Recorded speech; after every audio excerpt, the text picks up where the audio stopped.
पढ़ने में तेज हैं या कमजोर इससे मतलब नहीं होता है। जो पढ़ने में तेज होता है वो सिंसियर होता है, वो सिंसियर होता है और उसके अंदर एक डर होता है कि कहीं हम कामयाबी से पीछे न रह जाए। और जो पढ़ने में कमजोर होता है वो कमजोर नहीं होता है, लापरवाह और बहुत ही ढीठ होता है। पता है भाड़ में हमारा इज्जत को नहीं चल जाएगा, फेल हो जाएंगे। इसके पीछे क्या सोचते हो कि आपके पढ़ाने का आपका मन नहीं था? आपने ग्रेजुएशन कहाँ से की है और क्या किया है? हम बीएससी किए हुए हैं, नॉर्मल स्कूल से किए हैं, ऐसा कोई बहुत बड़का वीवीआईपी नहीं, नॉर्मल है ग्रेजुएशन बीएससी। जैसे आप यूपीएससी की पढ़ाई करते हो, यूपीएससी की पढ़ाई अच्छी खासी वो होती है एकदम, लोग कहते हैं कि टफेस्ट एग्जाम है, तो फिर आपने इतना पढ़ाई कैसे किया बीच में, या आपने पढ़ा फिर बैठ के सारा? हाँ पढ़ते, इंटरेस्ट आते रहता है तो आदमी पढ़ते रहता है। क्योंकि आपका पढ़ाने का मन था नहीं। हाँ बीएससी आपकी नॉर्मल ग्रेजुएशन की, हाँ, लेकिन आपका पढ़ा लड़का अब देश दुनिया में बड़ा बड़ा नौकरी कर रहा है। हाँ ये तो ये हमको ही समझ नहीं आ रहा कि टीचर रणजी खेला, लड़का इंटरनेशनल खेल रहा है।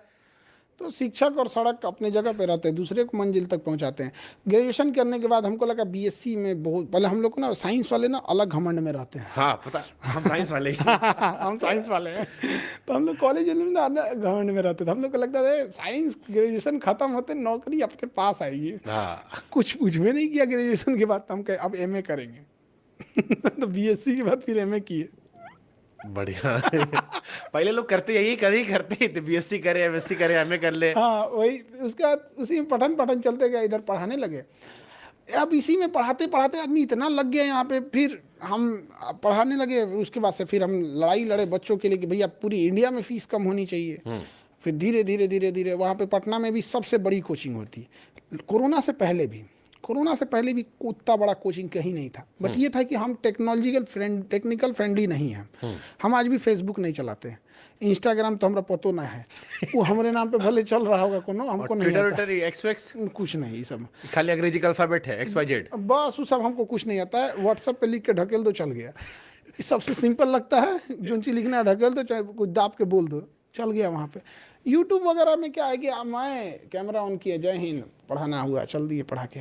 तो टेक्निकल फ्रेंडली नहीं थे, तो इसलिए नहीं था। लॉकडाउन लगा तो फिर मजबूरी में क्लास पढ़ाना पड़ा, ऑनलाइन पढ़ाना पड़ा। और ऑनलाइन में तो लिमिटेड नहीं है, देखते देखते देखते पता नहीं क्यों लोगों को अच्छा लगने लगा, बच्चा बूढ़ा सब पढ़ने लगा। तो ये आपको कब रियलाइज हुआ कि खान सर जो है वो ट्रेंड का विषय बन गए? अब कोविड में ही धीरे धीरे जब चीजें होती है ना तो पता नहीं चलता है। बट फिर भी होता नहीं, जैसे मैं यूपी में बैठा हूँ, मेरी मम्मी यूपी में बैठी है। अब मेरी मम्मी बिहार कभी नहीं गई, लेकिन वो खान सर का सब सुनी है।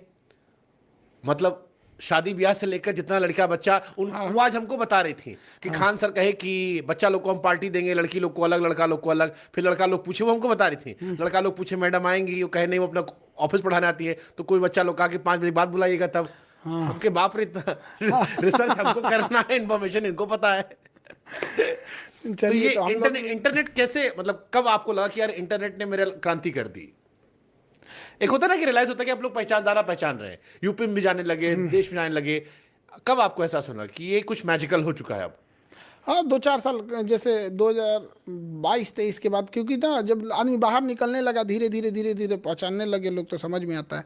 और शिक्षक को ना पहले से हम लोग को ना भीड़ का आदत है, डेली 50-60 हज़ार आदमी को पढ़ाते ना जी, मतलब लग जाता है कि हाँ ये तो पढ़ने आते ही हैं।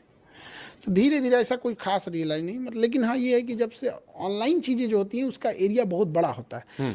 तो कश्मीर से कन्याकुमारी तक कोई लिमिट ही नहीं है। कोयम्बटूर में गए थे, वहाँ पे इनके सदगुरु जी के आश्रम में, वहाँ 2-4 तो पहचान गए हम, कह रहे भैया यहाँ हम तो शांति से आए हैं, यहाँ चुपचाप। वो बड़ा विशाल वहाँ शिव जी की प्रतिमा